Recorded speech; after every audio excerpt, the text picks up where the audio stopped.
ಅರ್ಜುನ್ ನಿವಾಸಕ್ಕೆ ಹಲವು ಗಣ್ಯರು ಭೇಟಿ ಕೊಟ್ಟಿದ್ದಾರೆ. ಹಲವು ಹಿತೈಷಿಗಳು, ಚಿತ್ರರಂಗದ ಹಲವು ಗಣ್ಯರು, ನಟರುಗಳು, ನಟಿಯರು ಬಂದು ಅಲ್ಲು ಅರ್ಜುನ್ ಅವ್ರನ್ನ ಭೇಟಿ ಮಾಡಿ ಮಾತಾಡ್ತಾ ಇದ್ದಾರೆ.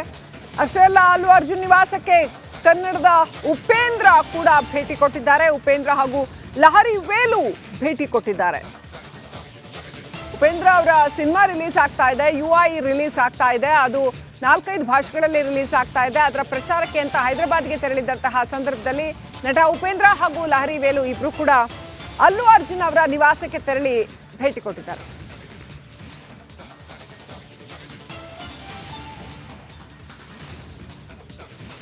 ಚಿತ್ರರಂಗದಲ್ಲಿ ಸಾಕಷ್ಟು ವರ್ಷಗಳಿಂದ ಇದ್ದಂಥವರು ಲಹರಿ ವೇಲು ಅವರು ಹಾಗೂ ಉಪೇಂದ್ರ ಇವರೆಲ್ಲ ಕನ್ನಡ ಚಿತ್ರರಂಗವನ್ನು ಕಟ್ಟಿ ಬೆಳೆಸಿದಂತಹ ಪಿಲ್ಲರ್ಗಳು ಅಂತಲೇ ಹೇಳಬೇಕು. ಎಷ್ಟೋ 2.5 ದಶಕ 3 ದಶಕದಿಂದ ಇರೋವಂಥವ್ರು. ಅಫ್ಕೋರ್ಸ್ ಸಿನಿ ಕುಟುಂಬಗಳು ಎಲ್ಲರೂ ಒಬ್ರಿಗೊಬ್ರಿಗೆ ಚೆನ್ನಾಗಿ ಗೊತ್ತಿರುತ್ತೆ. ಹೋಗಿ ಭೇಟಿ ಮಾಡಿದ್ದಾರೆ ಅಲ್ಲು ಅರ್ಜುನ್ ಅವ್ರನ್ನ. ನಟ ದರ್ಶನ್ ಬಗ್ಗೆ ಕೂಡ ಆ ಸಂದರ್ಭದಲ್ಲಿ ಲಹರಿ ವೇಲು ಮಾತನಾಡಿದ್ದಾರೆ. ರಿಪಬ್ಲಿಕ್ ಕನ್ನಡದ ಜೊತೆ ಎಕ್ಸ್ಕ್ಲೂಸಿವ್ ಆಗಿ ಲಹರಿ ವೇಲು ಮಾತನಾಡಿದ್ದಾರೆ. ಅಲ್ಲು ಅರ್ಜುನ್ ಅವರ ಬಂಧನದ ಹೈಡ್ರಾಮಾ ಈಗ ಅವರ ಬಂಧ ಮುಕ್ತರಾಗಿದ್ದಾರೆ. ಕನ್ನಡದ ಫಸ್ಟ್ ಚಾನಲ್ ಅಲ್ಲು ಅರ್ಜುನ್ ಅವರ ಬಂಧನಕ್ಕೆ ಗ್ರೌಂಡ್ ರಿಪೋರ್ಟ್ ಹೈದರಾಬಾದ್ನಲ್ಲಿದ್ದು ಸಂಪೂರ್ಣವಾದಂಥ ವಿವರವನ್ನು ಜನರ ಮುಂದೆ ತೆರೆದಿಡ್ತಾ ಇದೆ. ಅಲ್ಲು ಅರ್ಜುನ್ ಅವ್ರನ್ನ ಭೇಟಿ ಮಾಡೋದಕ್ಕೆ ಅವರ ಕುಟುಂಬದವರು, ಅವರ ಸ್ನೇಹಿತರು ಸೇರಿದಂತೆ ಅವರ ಅಭಿಮಾನಿಗಳು, ಫ್ಯಾನ್ಸ್ ಎಲ್ಲರೂ ಕೂಡ ಬಂದು ಅವರ ಭೇಟಿಯಾಗಿ ಹೋಗ್ತಾ ಇದ್ದಾರೆ. ಅದರ ನಡುವೆ ಕನ್ನಡದ ಮಾನ್ಯ ಲಹರಿ ವೇಲು ಅವರು ಅಲ್ಲು ಅರ್ಜುನ್ ಅವ್ರನ್ನ ಭೇಟಿ ಮಾಡಿ ಅವ್ರನ್ನ ಮಾತಾಡಿಸಿ ಈಗ ನಮ್ಮ ಜೊತೆಲಿದ್ದಾರೆ. ಅವ್ರನ್ನ ಮಾತಾಡ್ಸೋಣ.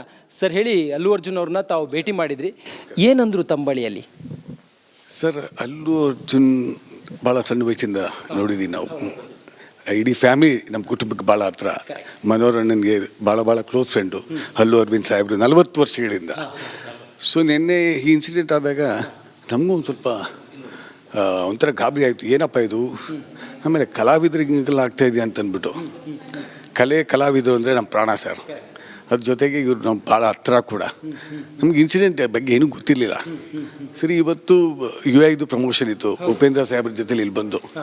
ಸೊ ಬಂದಾಗ ಒಂದು 10 ನಿಮಿಷ ಹೋಗಿ ಭೇಟಿಯಾಗಿ ಬರೋಣ, ಅವ್ರನ್ನ ನೋಡ್ದಂಗೆ ಆಗುತ್ತೆ ಅಂತ ಹೋದಾಗ ಭಾಳ ಚೆನ್ನಾಗಿ ರಿಸೀವ್ ಮಾಡಿದ್ರು. ನಗ್ನಗ್ತಾ ಭಾಳ ಸಂತೋಷ ಪಟ್ಟರು ನಾವು ಹೋಗಿದ್ದಕ್ಕೆ. ನಾವು ಹೇಳ್ದು ಕಲೆಗೆ ಕಲಾವಿದರಿಗೆ ನಾವು ಯಾವಾಗಲೂ ನಿಮ್ಮ ಜೊತೆ ಇರ್ತೀವಿ, ವಿ ಆರ್ ವಿತ್ ಯು ಅಂತ ಹೇಳಿ ಬಂದು. ಈ was very happy and very touched. Sir, ಒಬ್ಬ ರಾಷ್ಟ್ರಪತಿ ಪದಕ ವಿಜೇತ ನಟನನ್ನು ಆತನ ಮನೆಗೆ ಬಂದು ಕನಿಷ್ಠ ಗೌರವ ಇಲ್ಲದೆ ಆತ ಬೆಡ್ರೂಮಲ್ಲಿದ್ದಾಗ ಆತನನ್ನು ಕರೆದುಕೊಂಡು ಹೋಗೋದು ಎಷ್ಟು ಸರಿ ಸರ್? ಸರಿದು ಸತ್ಯ ಹೇಳಬೇಕು ಅಂತಂದರೆ, ಕಲೆಗೆ ಕಲಾವಿದರಿಗೆ ಈ ಥರದ್ದು ಯಾರಿಗೂ ಆಗಬಾರ್ದು, ಇಲ್ಲೂ ಆಗಬಾರ್ದು, ಇಡೀ ದೇಶದಲ್ಲಿ. ಒಂದು ಮಾತ್ರ ಹೇಳಲಿಕ್ಕೆ ಇಷ್ಟಪಡ್ತೀನಿ, ರಾಜಕೀಯ 1000 ಇರ್ಬೋದು, ಯಾವುದೇ ಪಕ್ಷ ಏನೇ ಇರ್ಬೋದು, ಅದು ನಮಗೆ ಗೊತ್ತಿಲ್ಲ. ರಾಜಕೀಯಕ್ಕೂ ಕಲೆಗೂ ಸಂಬಂಧ ಇಲ್ಲ. ಕಲೆಗೆ ರಾಜಕೀಯವನ್ನು ಯಾವತ್ತೂ ಮಿಕ್ಸ್ ಮಾಡಬೇಡಿ ದಯಮಾಡಿ. ಕಲಾವಿದನ್ನ ಕಲೆಯನ್ನು ಹಾಗೆ ಬಿಡಿ. ಈ ನದಿಯಲ್ಲಿ ನೀರದಂಗೆ ಹರಿತಾ ಇರುತ್ತದು, ಅದು ಬಿಟ್ಬಿಟ್ಟು ಹರಿಯೋ ನೀರಿಗೆ ಕಲ್ಲಾಕೋಕೆ ಹೋಗ್ಬೇಡಿ ಯಾರೂ. ಅಷ್ಟು ಮಾತ್ರ ಕೇಳಲಿಕ್ಕೆ ಇಷ್ಟಪಡ್ತೀನಿ. ಸರ್, ಸಹಜವಾಗಿ ತಾವು ಕೂಡ ಪ್ರೀಮಿಯರ್ ಶೋಗಳಿಗೆ ಹೋಗೋದು ಸಹಜ. ಅದು ಇಂಥ ಸಮಯದಲ್ಲಿ ದುರಂತ ಆಯಿತು ಅಂಥೇಳಿ ಆ ನಾಯಕ ನಟನನ್ನು ಹೊಣೆ ಮಾಡೋದು ಎಷ್ಟು ಸರಿ ಅನಿಸುತ್ತೆ ಸರ್ ತಮಗೆ? ಸರ್ ನೋಡಿ, ಕೆಲವು ಸಂದರ್ಭಗಳಲ್ಲಿ ಯಾರ ಕೈಲೂ ಇರೋದಿಲ್ಲ. ಯಾಕಂದರೆ ಒಂದು ನಾಯಕ ನಟನ ನೋಡಬೇಕು ಅಂತಂದಾಗ 1000 ಜನ ಬರ್ತಾರೆ ಫ್ಯಾನ್ಸ್ ಅಂದ್ಬಿಟ್ಟು. ಇನ್ಫ್ಯಾಕ್ಟ್ ರಾಜಕೀಯದಲ್ಲೂ ಕೂಡ ಸಾಕಷ್ಟು ಜನ ಸಭೆ ಸಮಾರಂಭಗಳಾದಾಗ ಲಕ್ಷಾಂತರ ಜನ ಬರ್ತಾರೆ. ಅಲ್ಲಿ ಏನಾದರೂ ಒಂದು ದುರಂತ ಆದರೆ ಅದು ಇವ್ರ ಮೇಲೆ ಹೊಣೆ ಮಾಡಲಿಕ್ಕೆ ಇದು ಅಕ್ಷರತಃ ನನಗೇನೋ ಸರಿ ಅನಿಸ್ತಾ ಇಲ್ಲ ಸರ್. ಯಾಕೆಂದರೆ ನಾವು ಒಂದು ಕಾರ್ಯಕ್ರಮ ಮಾಡ್ತೀವಿ, ಏನೋ ದುರಂತ ಆಗಬೇಕು ಅಂತ ಮಾಡೋದಿಲ್ಲ. ಗೊತ್ತಿಲ್ಲದೆ ಆಗ್ಬಿಡುತ್ತೆ. ಅದಕ್ಕೆ ಯಾರು ಹೊಣೆ ತೊಗೊತಾರೆ ಹೇಳಲಿಕ್ಕಾಗಲ್ಲ. ಮ್ಯಾಕ್ಸಿಮಮ್ಮು ಇವರೇ ಹೋಗಿ ನಿಂತ್ಕೊಳ್ಳೋಕ್ಕಾಗಲ್ವಲ್ಲ. ಕಲಾವಿದರು ಹೋಗ್ಬಿಟ್ಟು ಅವ್ರ ಫ್ಯಾನ್ಸನ್ನು ತಿಳಿಯೋಕ್ಕಾಗಲ್ಲ. ಅದು ಯಾರು ಕೂಡ ಕೈ ಮಿತಿ ಮೀರೋದಾಗ ಏನಾಗುತ್ತೆ ಅಂತ ಯಾರ ಕೈಲೂ ಇಲ್ಲ ಅದು. ಸೊ ಅದನ್ನು ಇವ್ರು ಹೊಣೆ ಮಾಡೋದ್ರಲ್ಲಿ ಅಷ್ಟು ಸರಿಯಲ್ಲ ಅನಿಸುತ್ತೆ ಸರ್. ಸರ್, ಇಂಥ ಸಮಯದಲ್ಲಿ ಒಬ್ಬ ನಟನಿಗೆ ಸಂಕಷ್ಟ ಆದಾಗ ತಾವೆಲ್ಲರೂ ಕೂಡ ಕಲಾವಿದರು ಆತನ ಜೊತೆಗೆ ನಿಂತಿದ್ದು ಅಥವಾ ನಿಲ್ಲಬೇಕಾದಂಥ ಅಗತ್ಯ ಎಷ್ಟಿದೆ ಸರ್ ಈ ಸಮಯದಲ್ಲಿ? ಒಂದು ಮಾತ್ರ ಹೇಳ್ತೀವಿ ಸರ್, ಕಲೆಗೆ ಕಲಾವಿದರಿಗೆ ಯಾರು ಬೆಲೆ ಕೊಡ್ತಾರೋ ಅವರೆಲ್ಲ ಅವ್ರ ಜೊತೆ ಇದ್ದೇ ಇರ್ತಾರೆ. ಕಲೆನ ಮತ್ತು ಕಲಾವಿದರನ್ನ. ಅಲ್ಲು ಅರ್ಜುನ್ ನಿವಾಸಕ್ಕೆ ಹಲವು ಗಣ್ಯರು ಭೇಟಿ ಕೊಟ್ಟಿದ್ದಾರೆ. ಹಲವು ಹಿತೈಷಿಗಳು, ಚಿತ್ರರಂಗದ ಹಲವು ಗಣ್ಯರು, ನಟರುಗಳು, ನಟಿಯರು ಬಂದು ಅಲ್ಲು ಅರ್ಜುನ್ ಅವ್ರನ್ನ ಭೇಟಿ ಮಾಡಿ ಮಾತಾಡ್ತಾ ಇದ್ದಾರೆ.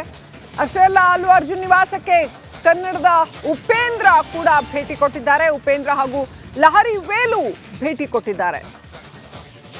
ಉಪೇಂದ್ರ ಅವರ ಸಿನಿಮಾ ರಿಲೀಸ್ ಆಗ್ತಾ ಇದೆ, UI ರಿಲೀಸ್ ಆಗ್ತಾ ಇದೆ. ಅದು 4-5 ಭಾಷೆಗಳಲ್ಲಿ ರಿಲೀಸ್ ಆಗ್ತಾ ಇದೆ. ಅದರ ಪ್ರಚಾರಕ್ಕೆ ಅಂತ ಹೈದರಾಬಾದ್ಗೆ ತೆರಳಿದ್ದಂತಹ ಸಂದರ್ಭದಲ್ಲಿ ನಟ ಉಪೇಂದ್ರ ಹಾಗೂ ಲಹರಿ ವೇಲು ಇಬ್ರು ಕೂಡ ಅಲ್ಲು ಅರ್ಜುನ್ ಅವರ ನಿವಾಸಕ್ಕೆ ತೆರಳಿ ಭೇಟಿ ಕೊಟ್ಟಿದ್ದಾರೆ.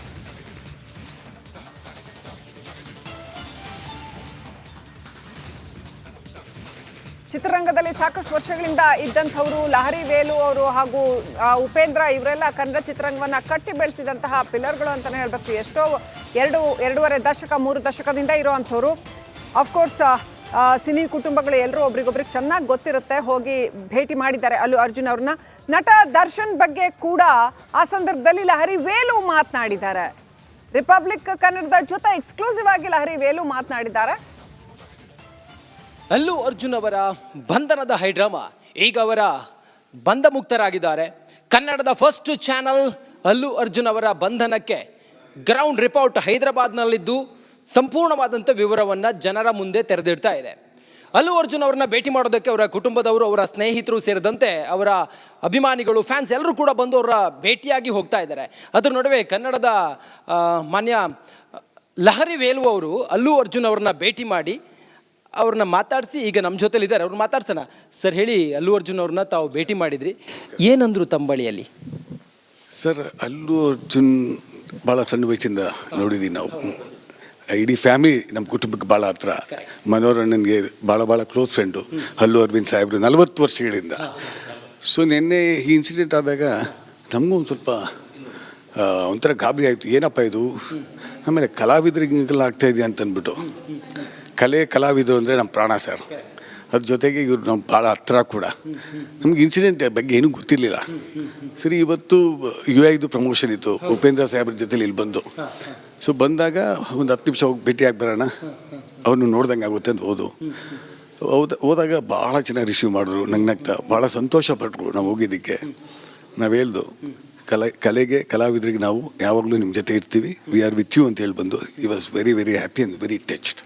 ಸರ್, ಒಬ್ಬ ರಾಷ್ಟ್ರಪತಿ ಪದಕ ವಿಜೇತ ನಟನನ್ನು ಆತನ ಮನೆಗೆ ಬಂದು ಕನಿಷ್ಠ ಗೌರವ ಇಲ್ಲದೆ ಆತ ಬೆಡ್ರೂಮಲ್ಲಿದ್ದಾಗ ಆತನನ್ನು ಕರೆದುಕೊಂಡು ಹೋಗೋದು ಎಷ್ಟು ಸರಿ ಸರ್? ಸರಿದು.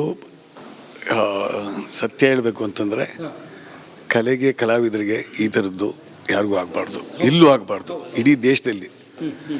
ಒಂದು ಮಾತ್ರ ಹೇಳಲಿಕ್ಕೆ ಇಷ್ಟಪಡ್ತೀನಿ, ರಾಜಕೀಯ 1000 ಇರ್ಬೋದು, ಯಾವುದೇ ಪಕ್ಷ ಏನೇ ಇರ್ಬೋದು, ಅದು ನಮಗೆ ಗೊತ್ತಿಲ್ಲ. ರಾಜಕೀಯಕ್ಕೂ ಕಲೆಗೂ ಸಂಬಂಧ ಇಲ್ಲ. ಕಲೆಗೆ ರಾಜಕೀಯವನ್ನು ಯಾವತ್ತೂ ಮಿಕ್ಸ್ ಮಾಡಬೇಡಿ ದಯಮಾಡಿ. ಕಲಾವಿದನ್ನ ಕಲೆಯನ್ನು ಹಾಗೆ ಬಿಡಿ. ಈ ನದಿಯಲ್ಲಿ ನೀರದಂಗೆ ಹರಿತಾ ಇರುತ್ತದು, ಅದು ಬಿಟ್ಬಿಟ್ಟು ಹರಿಯೋ ನೀರಿಗೆ ಕಲ್ಲಾಕೋಕೆ ಹೋಗ್ಬೇಡಿ ಯಾರೂ. ಅಷ್ಟು ಮಾತ್ರ ಕೇಳಲಿಕ್ಕೆ ಇಷ್ಟಪಡ್ತೀನಿ. ಸರ್, ಸಹಜವಾಗಿ ತಾವು ಕೂಡ ಪ್ರೀಮಿಯರ್ ಶೋಗಳಿಗೆ ಹೋಗೋದು ಸಹಜ. ಅದು ಇಂಥ ಸಮಯದಲ್ಲಿ ದುರಂತ ಆಯಿತು ಅಂಥೇಳಿ ಆ ನಾಯಕ ನಟನನ್ನು ಹೊಣೆ ಮಾಡೋದು ಎಷ್ಟು ಸರಿ ಅನಿಸುತ್ತೆ ಸರ್ ತಮಗೆ? ಸರ್ ನೋಡಿ, ಕೆಲವು ಸಂದರ್ಭಗಳಲ್ಲಿ ಯಾರ ಕೈಲೂ ಇರೋದಿಲ್ಲ. ಯಾಕಂದರೆ ಒಂದು ನಾಯಕ ನಟನ ನೋಡಬೇಕು ಅಂತಂದಾಗ 1000 ಜನ ಬರ್ತಾರೆ ಫ್ಯಾನ್ಸ್ ಅಂದ್ಬಿಟ್ಟು. ಇನ್ಫ್ಯಾಕ್ಟ್ ರಾಜಕೀಯದಲ್ಲೂ ಕೂಡ ಸಾಕಷ್ಟು ಜನ ಸಭೆ ಸಮಾರಂಭಗಳಾದಾಗ ಲಕ್ಷಾಂತರ ಜನ ಬರ್ತಾರೆ. ಅಲ್ಲಿ ಏನಾದರೂ ಒಂದು ದುರಂತ ಆದರೆ ಅದು ಇವ್ರ ಮೇಲೆ ಹೊಣೆ ಮಾಡಲಿಕ್ಕೆ ಇದು ಅಕ್ಷರತಃ ನನಗೇನೋ ಸರಿ ಅನಿಸ್ತಾ ಇಲ್ಲ ಸರ್. ಯಾಕೆಂದರೆ ನಾವು ಒಂದು ಕಾರ್ಯಕ್ರಮ ಮಾಡ್ತೀವಿ, ಏನೋ ದುರಂತ ಆಗಬೇಕು ಅಂತ ಮಾಡೋದಿಲ್ಲ. ಗೊತ್ತಿಲ್ಲದೆ ಆಗ್ಬಿಡುತ್ತೆ. ಅದಕ್ಕೆ ಯಾರು ಹೊಣೆ ತೊಗೊತಾರೆ ಹೇಳಲಿಕ್ಕಾಗಲ್ಲ. ಮ್ಯಾಕ್ಸಿಮಮ್ಮು ಇವರೇ ಹೋಗಿ ನಿಂತ್ಕೊಳ್ಳೋಕ್ಕಾಗಲ್ವಲ್ಲ. ಕಲಾವಿದರು ಹೋಗ್ಬಿಟ್ಟು ಅವ್ರ ಫ್ಯಾನ್ಸನ್ನು ತಿಳಿಯೋಕ್ಕಾಗಲ್ಲ. ಇಟ್ಸ್ ಅದು ಯಾರು ಕೂಡ ಕೈ ಮಿತಿ ಮೀರೋದಾಗ ಏನಾಗುತ್ತೆ ಅಂತ ಯಾರ ಕೈಲೂ ಇಲ್ಲ ಅದು. ಸೊ ಅದನ್ನು ಇವ್ರು ಹೊಣೆ ಮಾಡೋದ್ರಲ್ಲಿ ಅಷ್ಟು ಸರಿಯಲ್ಲ ಅನಿಸುತ್ತೆ ಸರ್. ಸರ್, ಇಂಥ ಸಮಯದಲ್ಲಿ ಒಬ್ಬ ನಟನಿಗೆ ಸಂಕಷ್ಟ ಆದಾಗ ತಾವೆಲ್ಲರೂ ಕೂಡ ಕಲಾವಿದರು ಆತನ ಜೊತೆಗೆ ನಿಂತಿದ್ದು ಅಥವಾ ನಿಲ್ಲಬೇಕಾದಂಥ ಅಗತ್ಯ ಎಷ್ಟಿದೆ ಸರ್ ಈ ಸಮಯದಲ್ಲಿ? ಸತ್ಯವಾದ ಒಂದು ಮಾತ್ರ ಹೇಳ್ತೀವಿ ಸರ್, ಕಲೆಗೆ ಕಲಾವಿದರಿಗೆ ಯಾರು ಬೆಲೆ ಕೊಡ್ತಾರೋ ಅವರೆಲ್ಲ ಅವ್ರ ಜೊತೆ ಇದ್ದೇ ಇರ್ತಾರೆ. ಕಲೆನ ಮತ್ತು ಕಲಾವಿದರನ್ನ